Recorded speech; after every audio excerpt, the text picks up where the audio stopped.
Guys welcome to beautiful ট্রিটো। তো 2025 আমার সঙ্গে কি হবে, আমার বেস্টিও এটা করেছিল।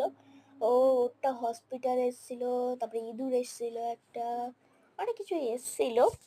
তো চলো এখন আমি করি। হুম, এখানটা টুতে দেখবো কি আসে, জিরোতে দেখবো কি আসে, এই টুতে দেখবো কি আসে, এই ফাইভে দেখবো কি আসে। চলো স্টার্ট।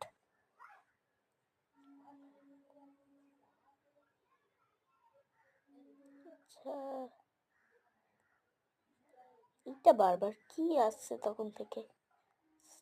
আমি বুঝলাম না এগুলো কি। তোমরা যদি কেউ এইগুলো বুঝে থাকো তাহলে প্লিজ কমেন্টে জানিয়ে দিও। তো আমার বেস্টিকটা দেখে নাও। সো ওর এইগুলো এসছিল। তো আমি এই ইঁদুরটা বুঝেছি, মানে ইঁদুরটা বুঝিনি, আর ফার্স্টের ওই জুসটা বুঝিনি। তোমরা চাইলে একটু বলে দাও।